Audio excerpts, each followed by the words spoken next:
আলোয় আলোয় আমার মুক্তি ধুলায় ধুলায় ঘাসে ঘাসে এই আকাশে আমার মুক্তি আলোয় আলোয়। ভাষা সংগ্রামের উপরে বইটি প্রকাশিত হচ্ছে, লেখক সুনীল রায়।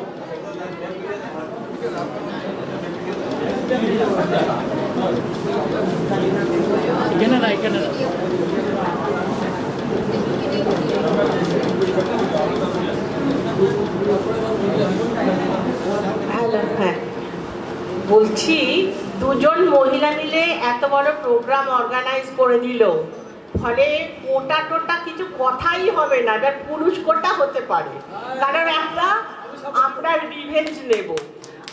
কিন্তু আমি তপোধী স্যারের মতো মহিলা পুরুষ মানি না, আমি মনে করি মানুষই হচ্ছে আসল। ধন্যবাদ। শ্রী সুনীল রায় যে আমাদের মতো একজন ব্যক্তি, যে আমাদের মধ্যে এখনো রয়েছেন, এটা আমাদের পক্ষে বড় ভাগ্যের কথা। 61 সালের 19শে মে হওয়ার পরেই এখানে যারা উপস্থিত তাদের অনেকেরই বা প্রায় সবারই জন্ম 61 সালের পরে। আমি আমার বয়সের গাছপাথর নেই, তো তাই আমি একমাত্র আছি যে 61 সালের 19শে মে, তো 61 সালের 19শে মেতে আমি যোগ দিয়েছিলাম। যাই হোক, যত ছোটোখাটোই হোক, গণপিকেটিংয়ে আমার বন্ধুদের সঙ্গে। আমি এটা নিয়ে চিরজীবন যতদিন বেঁচে থাকবো গর্ব করব। সেই গর্বের যাদের জন্য এই গর্ব, তাদের মধ্যে একজন আজকে আমাদের মধ্যে উপস্থিত। এর থেকে এটা একটা ঐতিহাসিক মুহূর্ত। হয় কি যে অনেক মুহূর্তকে আমাদের সামনে আমরা এমনি যেতে দিই, আমরা নিজেরা তাৎপর্য বুঝি না।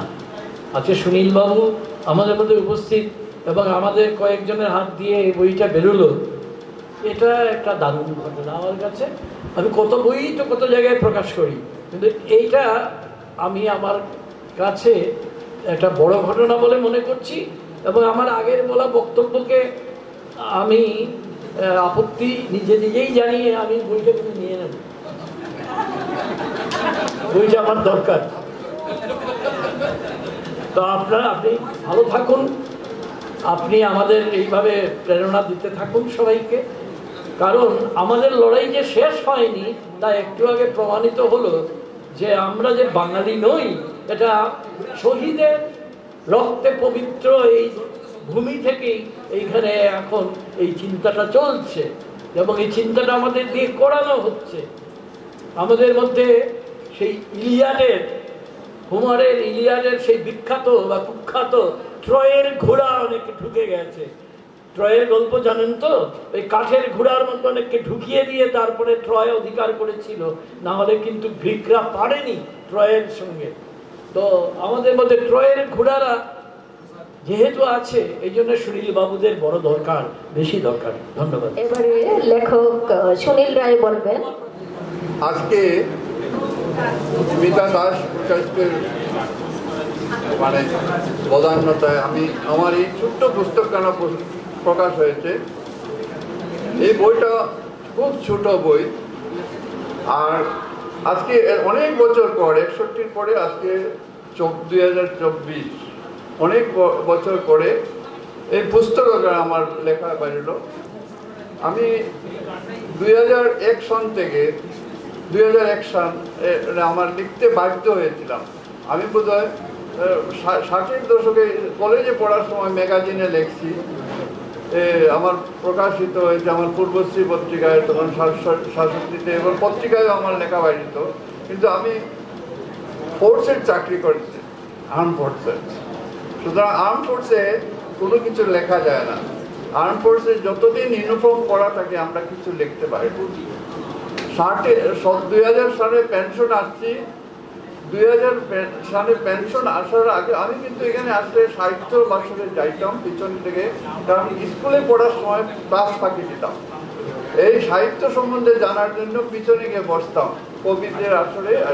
সেইরকমই একটা আসরে গিয়ে একটা ভাষা সংগ্রামের বই আমার হাতে আমি পাইলাম, কিনলাম, কিনে গিয়ে যে লিখছেন তার কাছ থেকে সিগনেচার নিয়ে রাখলাম। কিন্তু পরে আমার শরীরে আগুন জ্বলে গিয়েছে এবং ওইখানে এমন কিছু দুইটা পেজে এমন সব মিথ্যা কথা লেখা হয়েছে যে ভাষা সংগ্রামটাকেই তাকে ইয়ে করে দেওয়া হয়েছে, সমস্ত তথ্যটা ভাষা সংগ্রামের একটা কিছু না, একটা ব্যাপার হয়েছে, শহীদ কিছু না, যেমন একটা অ্যাক্সিডেন্ট হয়েছে। এইরকম একটা ঘটনা দিকে আমি লিখলাম, তুমি পুলিশের রক্তের হাতটাকে ধুইতে চেষ্টা করছো। এই প্রথম আমি লিখি 2001 সনে, 60-এর দশকের পরে 40 বছর পর লিখতে বসতে বাধ্য হয়েছিলাম সেদিন। তখন আমি ভালো করে বাংলা বলতে পারলাম, 30 বছর চাকরি করেছি ফোর্সে, বাংলা বলবো? ওই বাংলার অভ্যাসটা ওই চিঠিপত্র লেখা ছিল তখন, এই মোবাইল ছিল না বলে বাংলা লেখার অভ্যাসটা ছিল। তাই চিঠিপত্র যে বাড়িতে লিখতাম সেই অভ্যাসেই সেদিন লিখেছিলাম খুব বেদনা নিয়ে যে এই কাজটা তুমি খুব অন্যায় করেছো, তোমার বই সংশোধন করো। উনি বই সংশোধন করেননি। রিসেন্টলি আমি আরেকটা বইয়ের মধ্যে আরেকটা মাসিক পত্রিকার এই লেখাটাই বাইরেতে লিখেছি। এই যে অন্যায়, এর একটা প্রতিবাদ করা দরকার। তাছাড়া আমার মনে একটা খুব ব্যথা কেন, আমার 61 ভাষা শহীদের রক্ত আমার হাতে লেগেছে। আমি সেখানে স্টেশনে উপস্থিত ছিলাম, আমার বন্ধুদের রক্ত লেগেছে, আমার সত্যাগ্রহীদের রক্ত আমার হাতে লেগেছে।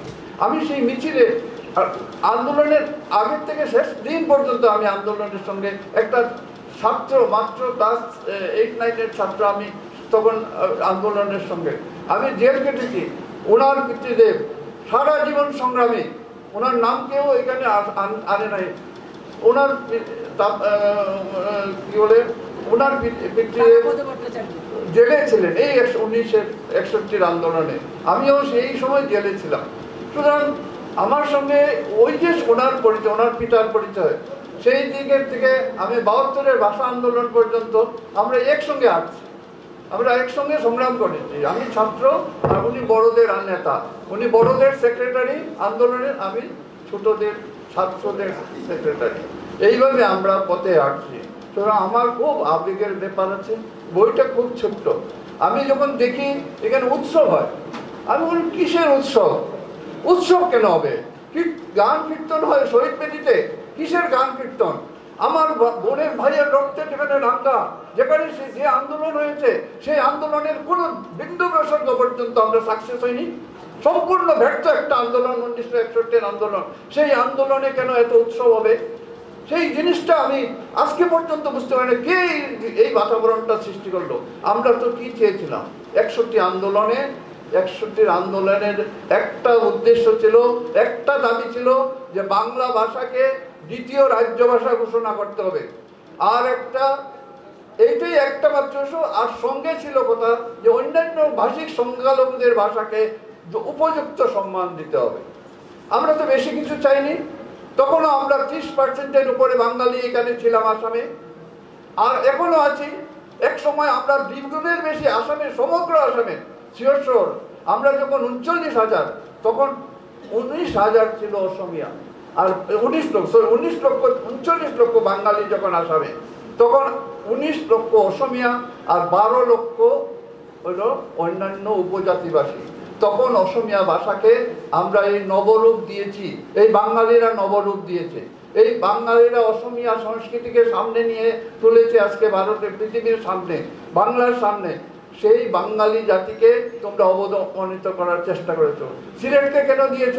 বাঙালির আধিপত্য কমাবে বলে। কিন্তু বাঙালিরা আধিপত্য ভাগ করেনি। বাঙালির উপাচার্য আমাদের শ্যামাপ্রসাদ মুখোপাধ্যায় ওই অসমিয়া ভাষাকে স্বীকৃতি দিয়েছেন এই আসাম কলকাতা বিশ্ববিদ্যালয়। তো বাঙালিরা দিয়েছে। এবং কি রিসেন্টলি আমি নাম লিখেছি, মুখ্যমন্ত্রী নিজে প্রকাশ্য সভায় ছিলেন যে এইসব বাঙালিদের জন্য আজকে অসমিয়া ভাষা, যে অসমিয়া ভাষার বলে ওটা অসমিয়া ভাষা, এটা কামরূপী ভাষা। এবং বাংলা ভাষার 5টা ভাগের একটা ভাষার ভাগ হলো সেই কামরূপী ভাষা জ্ঞানী, ভাষা তত্ত্ববিদ, তারা জানেন যে এই 5টা ছোট ছোট ভাষার সম্মেলনে আমরা একটা ভাষা, সেটা হলো বাংলা ভাষা। এইটা সবের মিলে আমরা বাংলা ভাষায় এখন সিলেটি করেন ই করেন, এইগুলো সব মিলে আমরা একটা ভাষা, এটা হলো বাংলা ভাষা। যাক, আমি ওই ভাষা তত্ত্বের করতে যাচ্ছি না, আমি এই কথাই বলতে চাই 61 ভাষা সংগ্রাম আমাদের মানে স্থগিত করানো হয়েছিল। করানো হয়েছে কেন? হিন্দু মুসলমান দাঙ্গা দিয়ে নয়, হিন্দুদের বাড়ি আগুন জ্বালিয়ে। হিন্দুদের বাড়ি আগুন জ্বালিয়ে যারা করেছিল, আমি তাদের নাম লিখেছি, নেতা মহাশয়ের। সেই নেতা কেন করেছিলেন তারও একটা কারণ আমি লিখেছি। যাই হোক, সেই পরিস্থিতিতে আমাদের আন্দোলন স্থগিত করা, সেই আন্দোলনকে আমরা আগে চালিয়ে যাব। আর আন্দোলনের দুটো দাবি, একটা হলো আমার বাংলা ভাষাকে আসামের দ্বিতীয় রাজ্য ভাষা দিতে হবে, আর দ্বিতীয় দাবি হলো ভাষা শহীদদের যে সম্মান এবং সাম্মানিক সেটা দিতে হবে। আমরা বইয়ে একটা কথা লেখা আছে, দেখবেন যে লাল বাহাদুর শাস্ত্রী এবং মুখ্যমন্ত্রী 19 মে গুলি হলো, আর 6 জুন কত 15 দিন পর ওরা স্টেটমেন্ট দিলেন। সেই স্টেটমেন্টে তারা একবার একটা শব্দ উচ্চারণ করলেন, যা যে এতগুলো মানুষকে যে আমরা হত্যা করলাম, এই বা পুলিশে হত্যা করলো, এই জন্য আমরা দুঃখিত, এই কথাটা কিন্তু একটা শব্দ নেই। পুলিশের যে গুলি বলে শিলচরে যে গুলি বর্ষণ হলো, সেই দিকে লাল বাহাদুর শাস্ত্রীও লিখলেন না, আর চালিয়া সাহেবও লিখলেন না। আর চালিয়া সাহেব আরো দুঃখের বিষয়, এই বদরপুরের বিধায়ক, আমাদের বরাক উপত্যকার বিধায়ক হলেন চালিয়া, সেইখানে মুখ্যমন্ত্রী। সেই মুখ্যমন্ত্রী কিনা সেই ভাষা শহীদদের কথা বলেননি। সেদিনের কংগ্রেস কুম্ভীর আশ্র ত্যাগ করেছিল। এই কুম্ভীরের একটা কার্টুন আজকেও আমার চোখের সামনে ভাষা, আমি এখন খুঁজে পাই না। সেই কুম্ভীরের চোখ দিয়ে জল পড়ছে, মানে সারা ভারত কংগ্রেস সভা দুর্গাপুরে হয়েছিল। সেই দুর্গাপুরে কংগ্রেসীরা দাঁড়িয়ে 2 মিনিট নিন্দা, গুলির বর্ষণের নিন্দা করে চোখের জল ফেলে 2 মিনিট নীরবতা পালন করেছিল। কিন্তু আজ পর্যন্ত সেই ভাষা শহীদদের যে স্বীকৃতি স্বরূপ যে তাদের সম্মানিত দেওয়া বা স্বীকার করা, সেটা সাধারণ করে নেই। এই আন্দোলন আমার চলবে, এবং আমি বহুদিন আমরা চেষ্টা করে 2017 সন 19 মে আমার কাছে ম্যাজিস্ট্রেট চিঠি দিয়েছেন যে আপনার যদি ভাষা শহীদ থাকে বরাক উপত্যকার তাদের বিস্তৃত জানান, এবং 30 তারিখের মধ্যে জানাতে হবে। আমি তখন বৃষ্টি, জল, কাদা, যার থেকে সেই তথ্য জোগাড় করে আমার বন্ধুদের সঙ্গে, আমার সংগ্রামী বন্ধু যারা আছেন তাদের থেকে এই জোগাড় করে এই 10 দিনের মধ্যে সমস্ত নিয়ে আমি ম্যাজিস্ট্রেটকে জমা দিই।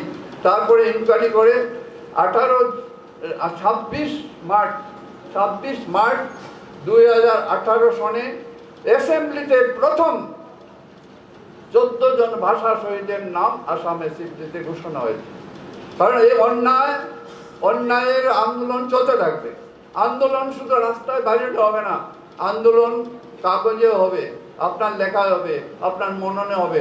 আপনি যদি বুঝতে থাকেন যে এইখানে আমাকে আগ্রাসন হচ্ছে, এই আগ্রাসন, এই যেমন আমাকে উৎসবে নামিয়ে দিয়েছে, আমার শহীদকে নিয়ে আমি উৎসব করছি, আমার রক্তান্ত মানুষ ভাই বোনের ইয়েতে আমি আনন্দ করছি। কি আনন্দ! এই হলো আমাদেরকে নামিয়ে আনছে। কে নামিয়ে আনছে? এটা একটা ষড়যন্ত্র। এই ষড়যন্ত্র করে আমাকে এইখানে নামিয়েছে। আমি উৎসব করব আমার ভাই বোনের রক্তে। এইটাতে আমাকে 19 মে উৎসবের দিন নয়, আমাদের ভাবতে হবে এইসব জিনিস। খুব দুঃখ হয়, ব্যথা হয়, আমরা কোথায় নেমে গেছি। আমরা আন্দোলন করেছি, বারবার আন্দোলন করেছি। আমি একবার আন্দোলন আমাদের করতে হয়নি, বারবার করছেন।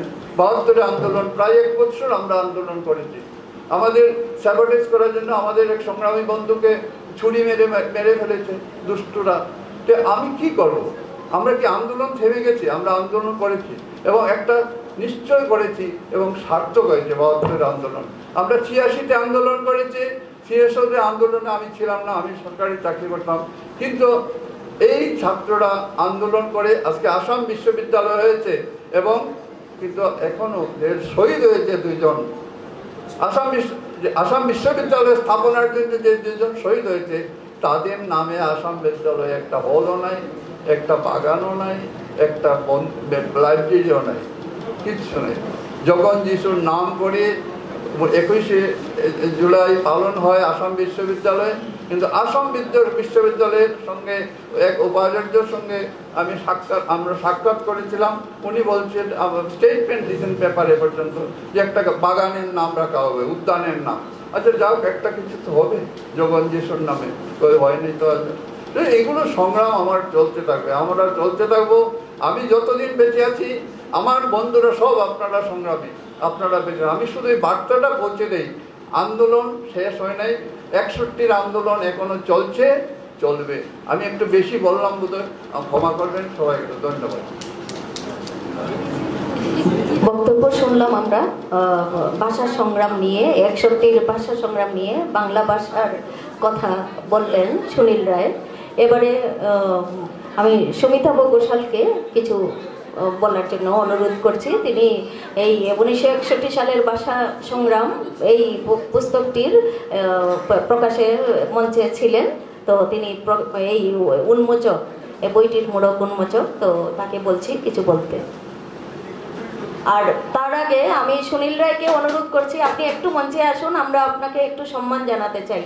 আচ্ছা, তাকে একটু সম্মান জানাতে চাই। কালকে তিনি বলছেন কালকে করানো হয়েছে, ঠিক আছে, তো আজকে আপনাকে বলে দিয়েছি, তো করে দেই। আপনি ভাষা সংগ্রামী, আপনাকে বারবার করা যায়, সম্মান জানানো যায়। আপনি করছেন, লিখে যাচ্ছেন, বাংলা ভাষা নিয়ে অনবরত সংগ্রাম করে যাচ্ছেন, লিখে যাচ্ছেন সবাইকে, একটা যাতে সবাই জাগ্রত হয় বাংলা ভাষার ব্যাপারে, তার জন্য কাজ করে চলেছেন অহরহ।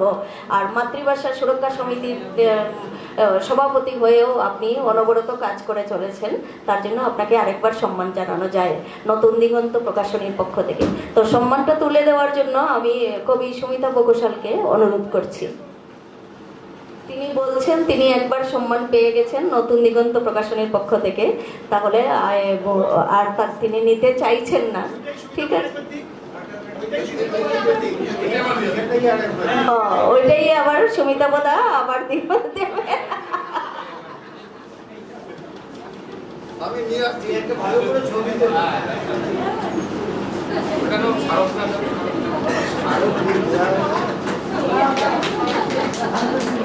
বলবেন, এবারে বলবেন সুমিতা বোধা।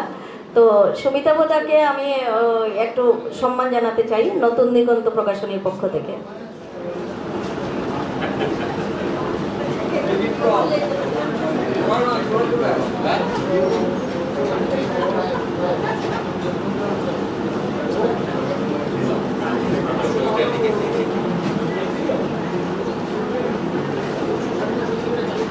নতুন দিগন্ত প্রকাশনীর পক্ষ থেকে সামান্য উপহার, বাঁশের কাজ, আমাদের এই অঞ্চলের বাঁশের কাজ উপহার হিসাবে, সামান্য উপহার হিসাবে তুলে দেওয়া হলো। তো এবারে তিনি কিছু বলবেন। সম্মান পেয়ে আপ্লুত।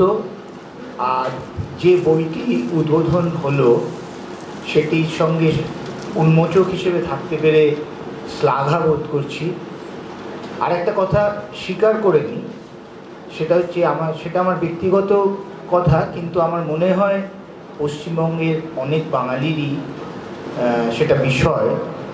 এই যে 1961-র 19শে মে যে এখানে শিলচরের যে ভাষা আন্দোলন এবং শহীদ, এতজন শহীদ হওয়া, এটা সম্পর্কে সত্যি কথা খুব স্পষ্ট করে ভালো করে আমি কিছুদিন আগে অবধি তো কিছুই জানতাম না। গত কয়েক বছর ধরে পশ্চিমবঙ্গে এই 19শে মেকে আলাদা করে গুরুত্ব দিয়ে কিছু কিছু অনুষ্ঠান করা হয়, তা থেকে কিছুটা জেনেছি। কিন্তু সত্যি কথাই একটু আগে কি একজন বললেন না, ভাষা নিয়ে ভাষা সেই ভাষা জ্ঞানই আমার আছে এই ভাষা আন্দোলন সম্পর্কে। তো এই বইটি পেয়ে আমার মনে হচ্ছে যে আমি একটা স্পষ্ট চিত্র পাবো এই আন্দোলনের, এবং বাঙালি হিসেবে এনাদের এই আন্দোলনের অংশীদার হওয়ার ইচ্ছা আছে, অংশীদার বটেই। আর যিনি বার করেছেন শ্রী সুনীল রায়, তাকে অনেক ধন্যবাদ। আর এটা একটা মহৎ উদ্দেশ্য নিয়ে বার করেছেন, যেখানে তিনি বলছেন যে তাদের এই সংগ্রাম চলবে। নমস্কার। নতুন দিগন্ত প্রকাশনীর পক্ষ থেকে সম্মান জানানো হবে বিপ্লব চক্রবর্তীকে, কবি, ঔপন্যাসিক, গদ্যকার। আমি সুরঙ্গমা ভট্টাচার্য দিদিকে অনুরোধ করছি একটু মঞ্চে আসুন, আপনি একটু আমাদের এই নতুন দিগন্ত প্রকাশনী আর রাইটার্স ওয়ার্ল্ডের পক্ষ থেকে তাকে একটু সম্মান জানান।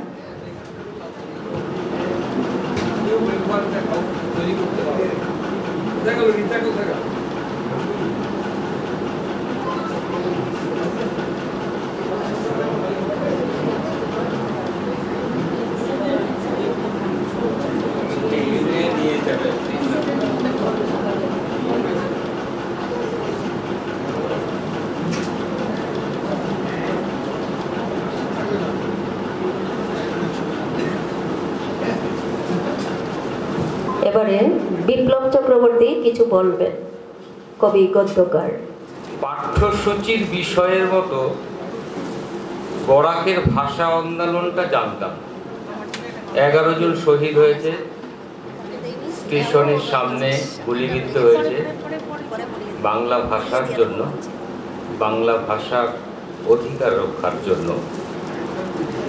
একজন ছাত্র যেভাবে পাঠ্যসূচি মুখস্থ করে পরীক্ষার জন্য, ঠিক এভাবেই বরাকের ভাষা আন্দোলনটা জানতাম। আজ 2 দিন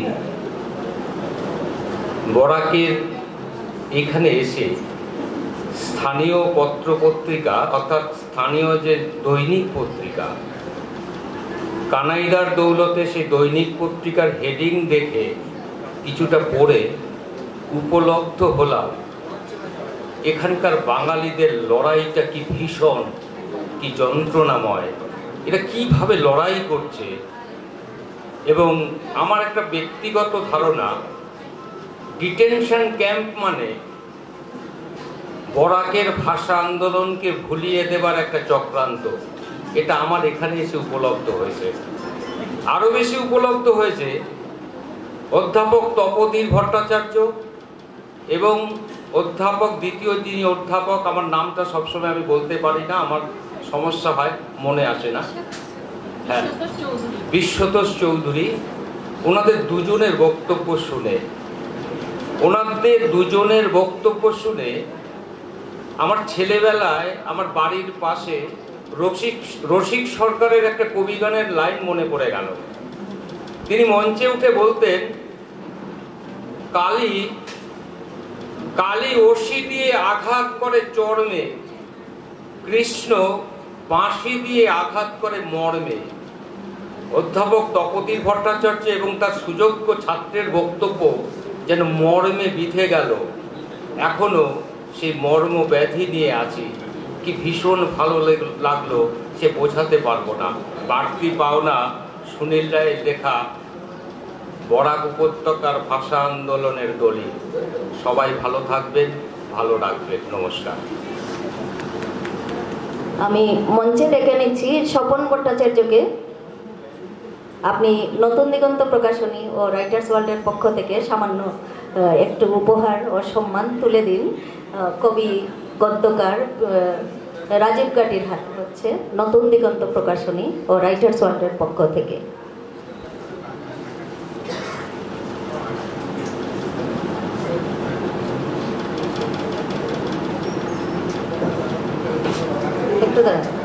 এবারে রাজীব গাটি কিছু বলবেন, কবি, গদ্যকার। তিনি দুর্গাপুর থেকে এসছেন, রাইটার্স ওয়ার্ল্ডের সদস্য। নমস্কার। আমার বড় আবেগ ছিল সেই 1952-র 21শে ফেব্রুয়ারি। আমরা দেখবেন যে পড়তে পড়তে আমরা সেই জায়গায় পৌঁছে যাই। তো রাত্রিবেলায় আমরা যখন নেমেছিলাম শিলচর স্টেশনে, তখন ততটা মন ভরেনি। নামার পরে সে একবার আলো লাল হয়ে যাচ্ছে, একবার সবুজ হয়ে যাচ্ছে। আমার মনে হয়েছিল একবার দিনের আলোয় এই জায়গাটা, এই রক্তাক্ত জায়গাটা আমি দেখব। তো আমি যাই হোক কোনো রকমের বিপ্লবটাকে রাজি করিয়ে আজ সকালে গেছিলাম। তো আমার মনে হচ্ছিল যেন সেই টিকিট কাউন্টার ফাঁকা, সেখানে ভাষা আন্দোলনের জন্য বিদ্যালয়ের ছাত্রছাত্রীরা দাঁড়িয়ে আছে। তার আগেই গতকাল শুনেছিলাম বারবার সুনীল রায়ের নাম উচ্চারণ, তখন মনে হয়েছিল এই মানুষটা ছিলেন মানে কতটা ছিলেন, কিভাবে ছিলেন সেই সব জানার সুযোগ হয়নি। তার কথা থেকে আজকে শুনলাম যে তিনি হয়তো হিতেন্দ্র, সুকমল বা কমলা ভট্টাচার্য কারুর রক্ত এসে তার হাতে লেগেছিল। তিনি সম্পাদক ছিলেন সেই নেতৃত্বে। অবাক হয়ে গেলাম, সেই মানুষটি এখনো কাঁপছেন রীতিমতো বলার সময়। তার আবেগ ছুঁয়ে যাচ্ছে আমাদেরকেও, যখন মনে হচ্ছে যে আজকের 1961 সেই আন্দোলন আজকেও সমানভাবেই চলছে। কারণ দ্বিতীয় ভাষা, বাংলাকে দ্বিতীয় ভাষার স্বীকৃতি এখনো দেওয়া হয়নি। এই আন্দোলন আমাদের ওখানে যে চলছে না তা নয়, কলকাতার পরেই পশ্চিমবঙ্গে যেই শহরটির নাম আসে সেটির নাম আসানসোল। সেই আসানসোলে 2014 সালের একটি সমীক্ষা বলছে সেখানে 43% মানুষ বাংলায় কথা বলে না।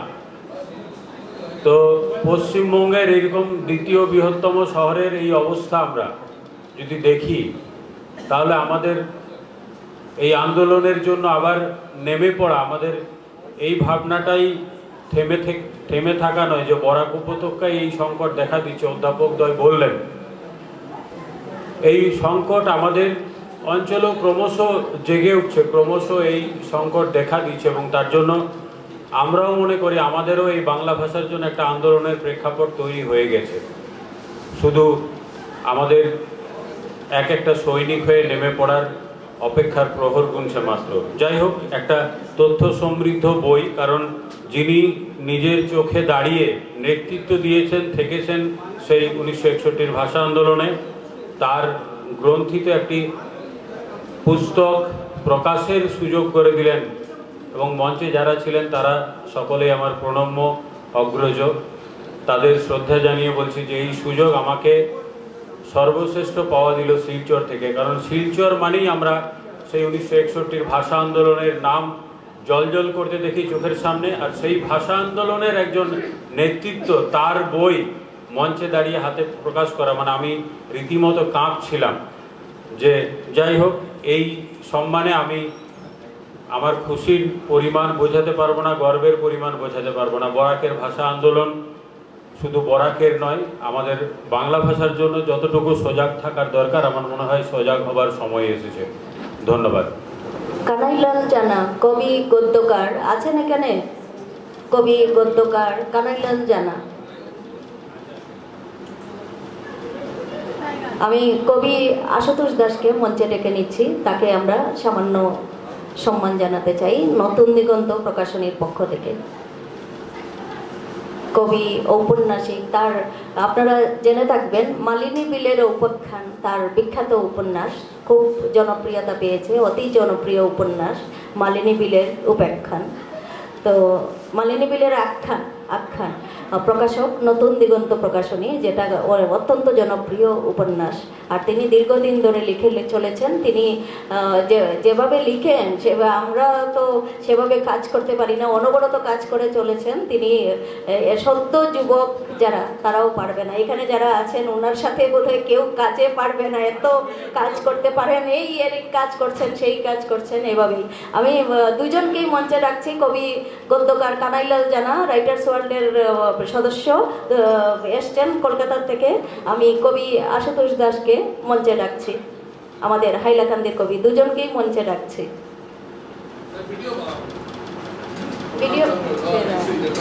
আমি কবি আশুতোষ দাসকে অনুরোধ করব তিনি কানাইলাল জানাকে নতুন দিগন্ত প্রকাশনীর পক্ষ থেকে সামান্য উপহার তুলে দেবেন। আমাদের সামান্য উপহার, যেটা আমাদের এই অঞ্চলের বিখ্যাত বাঁশের কাজ, আমরা সেটা সম্মান হিসাবে তুলে দিতে চাই। সেটাকে উপহার হিসাবে নয়, শুধু সম্মান হিসাবে গ্রহণ করবেন।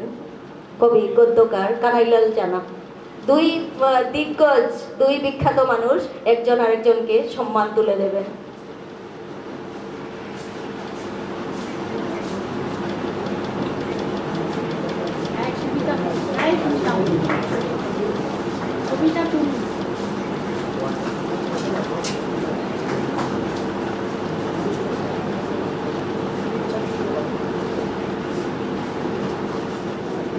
আশুতোষ আশুতোষ দাসকে সম্মান জানানোর জন্য আমি অনুরোধ করছি আয়েশা খাতুনকে।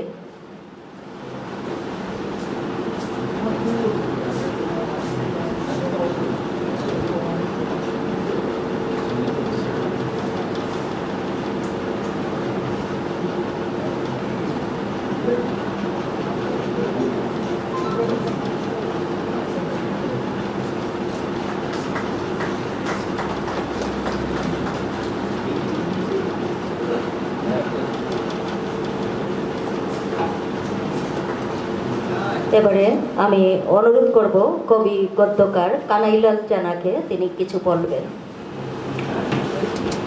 উপস্থিত সুধীবৃন্দ, সবাইকে স্বাগত। এবারে তো মিতার আহ্বানে আমরা এসেছি, রাইটার্স ওয়ার্ল্ডের সদস্য, কিন্তু 2019 সালে শুধু ভাষা শহীদের শহরে এসেছিলাম পর্যবেক্ষণে। অন্তত দিন চারেক থেকে সমস্ত এলাকা খুব ভালোভাবে পায়ে হেঁটে দেখে ফিরে গিয়ে আমি 12টা পর্বে সমস্তটা বর্ণনা করেছিলাম এবং পরপর পোস্ট দিয়েছিলাম। বহুজন সেটা জানতে পেরেছি, তাদের ভালো লেগেছিল। সেটা আবার উত্তরবঙ্গের একজন গোটাটা একসঙ্গে ছেপেছিল, সেটা আবার সংবাদ করেছিল কথা সাহিত্য পত্রিকা, এবং আমি সেটা জেনে উত্তরবঙ্গে গেলাম সংগ্রহ করতে, একসঙ্গে যেহেতু গোটা লেখাটা আছে, কারণ আমার কাছে হয়তো ঠিকমতো এখন নেই। তো তাতে যেটা সমস্ত লেখার বা বলার সঙ্গে সঙ্গে আর যেটা আমার অতিরিক্ত সংযোজন ছিল, যে ওই ভাষা শহীদ আন্দোলনে 11 জন নয় 12 জনের মৃত্যু হয়েছে। একজন গুলিবিদ্ধ হয়ে কিছুদিন হসপিটালে ছিল, তারপর তিনি মারা গেলেন, এবং সেই তাকে স্বীকৃতি না দেওয়ার ফলে আবার দ্বিতীয়বার আন্দোলন হয় যাতে শহীদ হিসাবে গণ্য করা হয়। আজকে এই দুদিন থেকে দেখছি যে তার নাম সেভাবে নেওয়া হচ্ছে না বা তাকে সেই গুনতির মধ্যে রাখা হচ্ছে না। আপনারা দেখবেন, হ্যাঁ, একই সঙ্গে শুধু একটু কিছু এই কয়েকদিন বেঁচে ছিলেন, কিন্তু গুলিবিদ্ধ হয়েছে একই সময় স্টেশন চত্বরে। এবং আমার মনে হয় 11 না, কেউ যদি শহীদদের নিয়ে ক্যালেন্ডার করে তাহলে 12 জন শহীদকেই পাওয়া যাচ্ছে। 12 জন শহীদের 12 মাস একটা সুন্দর ক্যালেন্ডারের কথা আমরাও ভাবতে পারি, আপনারাও ভাবতে পারেন। আর আশ্চর্য হয়ে যাচ্ছি মিতার কর্মদক্ষতা দেখে। এত পাবলিশিং, এত একাই সমস্ত কিছু ঘোষণা, আয়োজন, হ্যাঁ, এর তো কৃতজ্ঞতা আমার রাখবো কোথায়। তাকে উৎসাহিত করা ছাড়া আর তো কিছু করার নেই। আগামী দিনে তার এই কর্মচাঞ্চল্য আরও বেড়ে যাক, সে সবার তো প্রিয় অলরেডি হয়ে গেছে, আরও তার খ্যাতি ছড়িয়ে যাক। ওই সুরঙ্গমার সঙ্গে এরও অনেক বছর সম্পর্ক থাকলেও আমার সঙ্গে অন্তরঙ্গতা হয়েছে উত্তরবঙ্গে আমাদের ডুয়ার্স একটা ফেস্টিভ্যাল হয়েছিল, সেখানে দেখলাম সে আমাকে কিছুটা জানে। তারপর বলল আপনাদের ডাকা হবে, এবং আমরা এসে তার আতিথেয়তা, তার বিশেষ করে তার কর্মচাঞ্চল্য দেখে আমি অবাক হয়ে গেছি। আমাদের তো পশ্চিমবঙ্গে এইরকম একজন কোনো মহিলা একই সঙ্গে এত কিছু করছে আমি তো দেখতে পাইনি। সুতরাং তার সঙ্গে দেখলাম যে এখানকার বিশিষ্ট নাগরিকরা খুব আন্তরিকভাবে তার সঙ্গে আছে, এটাই বড় কথা। সে যে একা করছে তা নয়, তার সঙ্গে তার মনের সঙ্গে বেশ কয়েকজন এখানে তার প্রখ্যাত এবং সাধারণ মানুষ সবাই আছেন। এই দুদিনে আমি দেখে খুব চমৎকৃত হয়েছি, এবং তার কাছ থেকে এই বিষয়ে প্রেরণা পাওয়ারও আছে। সব মিলিয়ে আমাদের অভিজ্ঞতা হবে অসাধারণ। আরও একদিন তো আছেই, সেই বিশ্ববিদ্যালয়েও আমি গেছি, এর আগের বাড়িতে এসেছিলাম। সেখানেও সব ইতিহাস ওই 12টা পর্বের মধ্যে আছে। সেখানে সুমন গুণ আমাদের কলকাতার একজন খুব উঁচু পদে আছে, মানে রিসার্চ গাইড। আমি প্রথমে তো ওখানে বিশ্ববিদ্যালয়ে গেলাম, বলছে সে এখানে নেই, স্যার এখানে একসময় পড়িয়েছেন, এখন তিনি একদম head of the research guide. দেখলাম তার এই সমস্ত মিলে একটা দারুণ তো হয়েছিল, সেই জন্যই আমার এবারে আসার আকর্ষণ আরও বেড়ে গিয়েছিল।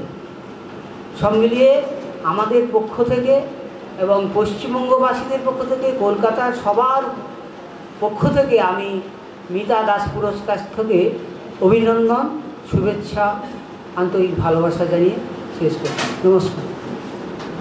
আমি মঞ্চে ডেকে নিচ্ছি নীলিম গঙ্গোপাধ্যায়কে, তাকে একটু সম্মান জানানো হবে। আমি চয়ন ভট্টাচার্যকে অনুরোধ করছি একটু মঞ্চে আসার জন্য। আর আমাদের নীলিম গঙ্গোপাধ্যায়, যিনি পশ্চিমবঙ্গ থেকে এসছেন, খুব সম্ভব কলকাতার থেকে, তো তিনি একজন সঙ্গীত শিল্পী, তিনি কবি, গদ্যকার, তো তাকে সম্মান জানানোর জন্য নতুন দিগন্ত প্রকাশনীর পক্ষ থেকে।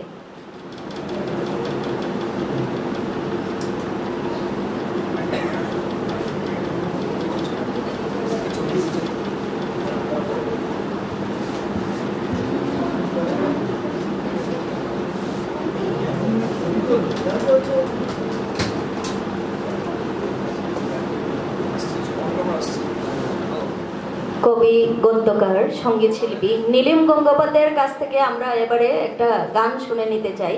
আর হ্যাঁ, যদি তিনি এত সুন্দর করে গান করেছেন, কালকে আমরা সব অভিভূত হয়েছি। তো আমি তাকে বলছি তিনি গান শোনালেই আমরা খুশি হব। আর যদি একটু কিছু বলতে চান খুব সংক্ষেপে বলে গানই শোনাবেন আমাদেরকে। আমরা এইগুলো মানে অনেকক্ষণ ধরে ভারী ভারী বক্তব্য, আর এগুলোতে আমরা বেশ একটু ঘুম এসে যাচ্ছে অনেকেরই। তো আমরা গান শুনবো নীলিম গঙ্গোপাধ্যায়ের। শিলচরবাসী যারা চলে গেছেন তাদেরকে গান শোনাবার ইচ্ছা ছিল। তপদিদ্ধা বা অধ্যাপক ভদ্রলোক এত কথা বললেন ভাষা নিয়ে, এবং শেষ যে বই প্রকাশ হলো উনিও বললেন যে গান হয়, উৎসব হয়, কিন্তু দুঃখের গানও হয়, হৃদয় নিংড়ে, বুক নিংড়ে শোকের গানও হয়। সেগুলো ওনাকে শোনাতে পারলে আমার খুব ভালো লাগতো। যাই হোক, না খারাপ হবে না, তুমি তো শুনে রুচো বোধহয়। ভাষা আমরা রাইটার্স ওয়ার্ল্ডে আর কি জানি না, সবাই নয়, কিন্তু আমি বিশেষ করে ভাষা আন্দোলন বা ভাষা নিয়ে যে সংগঠনগুলি আছে কলকাতায় খুব প্রখ্যাত, তার সঙ্গে আমি খুব যুক্ত ছিলাম দীর্ঘদিন।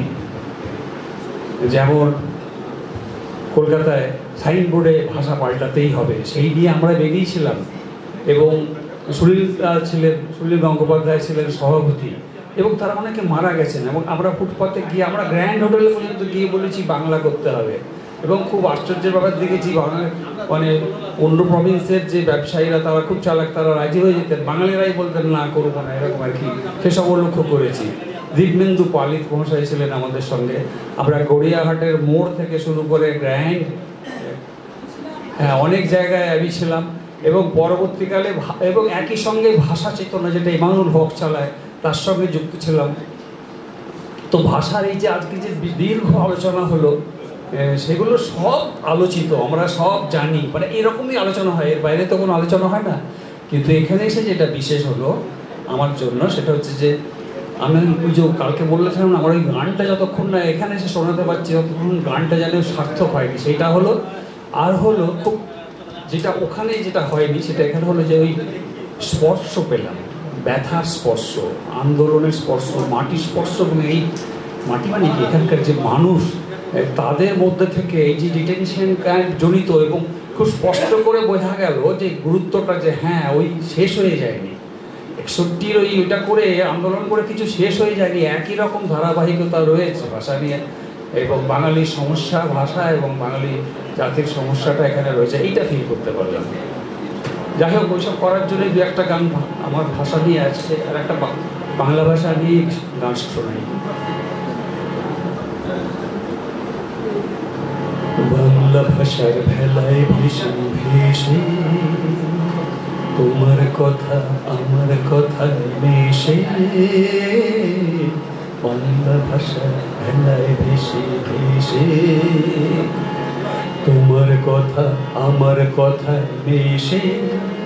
ও ভাষা ভালোবাসা, ও ভাষায় তাই তো ভাষা, ও ভাষা ভালোবাসা, ও ভাষায় তাই তো ভাষা, ও ভাষায় জগৎ করে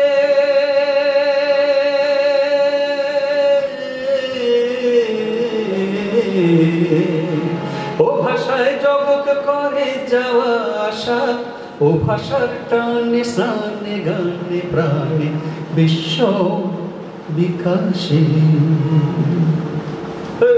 বাংলা ভাষার ভেলায় বেশি এসে তোমার কথা আমার কথায় মিশে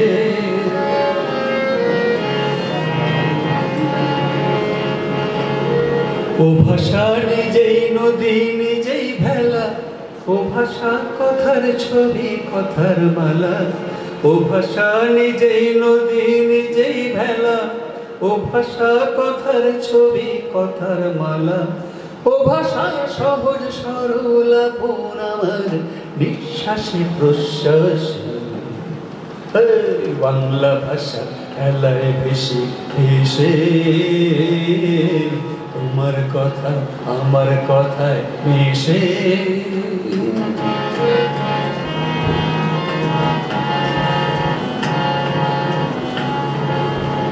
ও ভাষা তোমার আমার ঠোঁটে দুঃখ সুখের সমব্যথায় ফুলের মতো ফোটে ও ভাষা তোমার আমার ঠোঁটে দুঃখ সুখের সমব্যথায় ফুলের মতো ফোটে বাংলা ভাষার থেকে কেবল পেলাম এ ভাষার সৃজন আমি ভাষায় ছিলাম বাংলা ভাষার থেকে কেবল নিলাম এ ভাষার সৃজন আমি ভাষা প্রণাম এ জীবন ধন্য হলো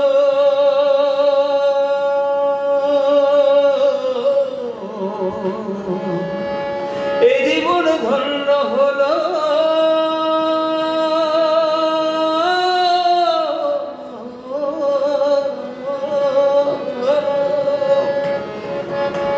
এ জীবন ধন্য হলো বাংলা ভাষা তোমার কোলে এসে বাংলা ভাষা খেলায় মিশে এসে তোমার কথা আমার কথা মিশে বাংলা ভাষা তোমায় রেখেছি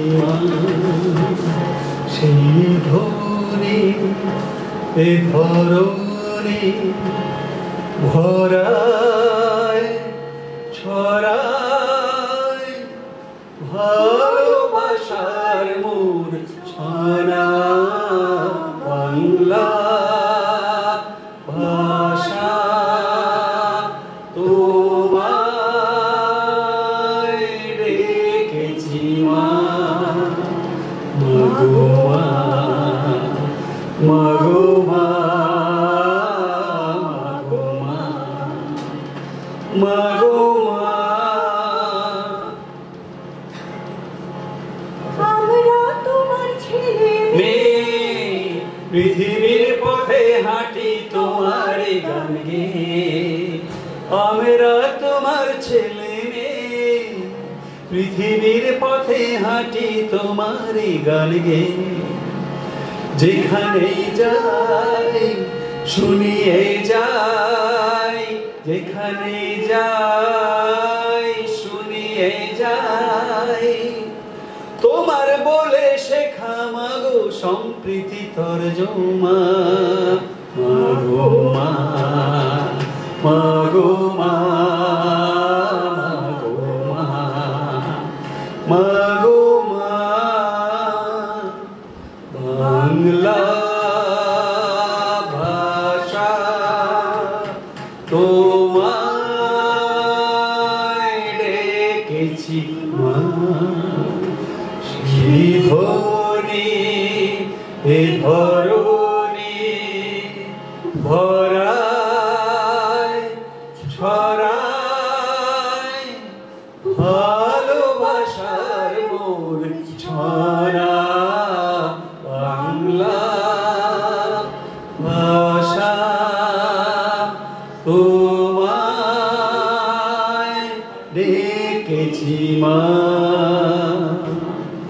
বাংলা ভাষার ধারায় ভেসে, অনেক ভাষার ভালোবাসায় যাই মিশে অক্লেশে, বাংলা ভাষার ধারায় ভেসে, অনেক ভাষার ভালোবাসায় যাই মিশে অক্লেশে। এ ভাষার ছটা দিয়ে সময়ের আধার কালি দেব যে মুছিয়ে, এ ভাষার আলোক ছটা দিয়ে সময়ের আধার কালি দেব যে মুছিয়ে। আমরা তাই ছড়িয়ে যাই, আমরা তাই ছড়িয়ে যাই, আকাশে বাতাসে জল মাটিতে বাংলা ভাষার সোনা। মাগো মা, মাগো মা, মাগো মা, মাগো মা, বাংলা ভাষা তোমায় ডেকেছি মা, সেই বনে এ ধরনে ভরায় ছড়ায় ভালোবাসার মূর্ছনা। বাংলা ভাষা তোমায় দেখেছি মা।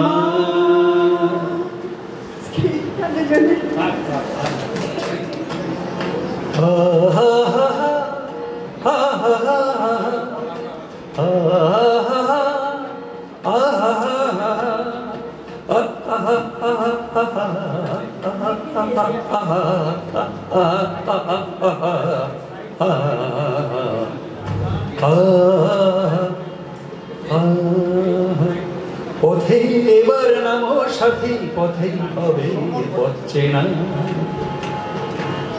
পথে এবার নামো সাথী, পথেই হবে পথ চেনা। জলস্রোতের নানান মতে মনোরথের ঠিকানা, হবে চেনা হবে জানা। পথে এবার নামো সাথী, পথেই হবে পথ চেনা। অনেক তো দিন গেল বৃথায় সংশয়ে, এসো এবার দ্বিধার বাধা পার হয়ে। অনেক তো দিন গেল বৃথায় সংশয়ে, এসো এবার দ্বিধার বাধা পার হয়ে। তোমার আমার সবার স্বপন হইলায় প্রাণীর মোহনায় কিসের মানা। হবে চেনা হবে জানা, পথে এবার নামো সাথী, পথেই হবে পথ চেনা।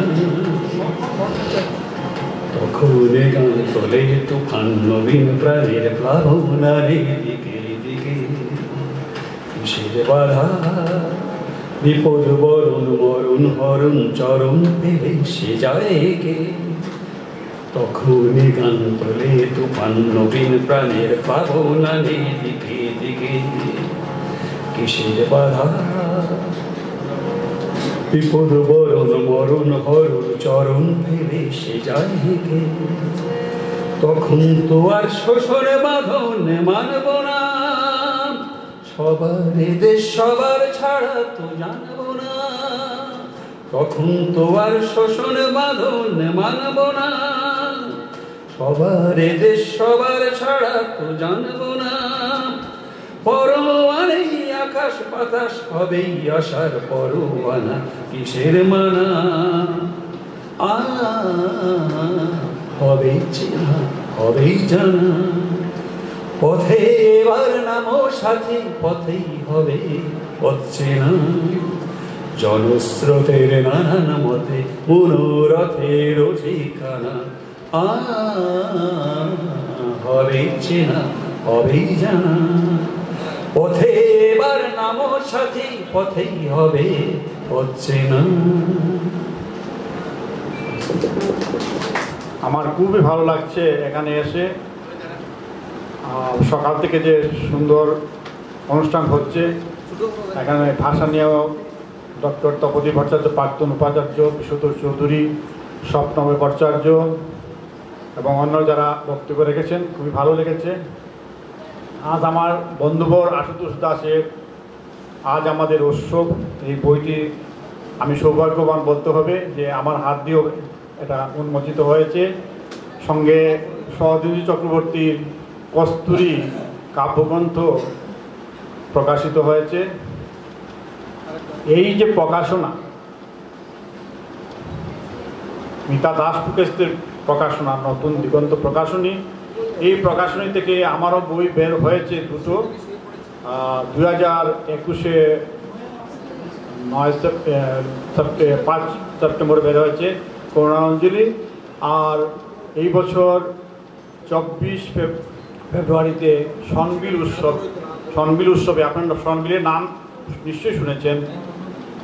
এটা এশিয়ার মধ্যে দ্বিতীয় বৃহত্তম বিল হিসেবে ধরা হচ্ছে। সেটা উপরে একটা আমার নন ফিকশন বই, এটা ইংরেজি এবং বাংলাতে প্রকাশিত হয়েছে। এই বইটা এখানেও সামনে আছে। কয়েকদিন আগে কলকাতার আজকাল প্রকাশনা থেকে আমার একটি গল্প সংকলন বের হয়েছে, সেটার নাম হচ্ছে সনবিলের ছেলে। সেই গল্প সংকলন 2015-তে ঢাকা থেকে বের হয়েছিল। আজকাল ওটা আজকাল সংস্করণ করেছে, যারা ভারতীয় সংস্করণ করেছে। আমার আরও কয়েকটা বই আছে যে কিছুদিনের মধ্যে বের হবে আমাদের নতুন দিগন্ত প্রকাশনী থেকে। মিতা দাস প্রকাশের প্রশংসা করতে হয় যে এখন পর্যন্ত 200টা বই বের হয়ে গেছে এই প্রকাশনী থেকে। উনি এত কর্মতৎপর, নিজের চাকরি সব কিছু সামাল দিয়ে আজকের যে এই এত সুন্দর অনুষ্ঠানটি করেছেন, তাকে আমি বাহবা দিচ্ছি এবং সাধুবাদ জানাচ্ছি। ভবিষ্যতে তিনি আরও এগিয়ে যাবেন। এই প্রকাশনী একটা এখন তো নাম করেছে, ভবিষ্যতে আরও যেমন এটা প্রস্ফুটিত হয়ে ফুটবে। আজ আর বেশি কিছু বলতে চাচ্ছি না। এই নতুন দিগন্ত প্রকাশনীর স্বীকৃতি কামনা করছি এবং আমার বন্ধুবর আশুতোষ দাসের যে বই বের হয়েছে এটা নিশ্চয়ই পাঠক মহলে সমাদৃত হবে, এই বলে আমার বক্তব্য শেষ করছি। নমস্কার।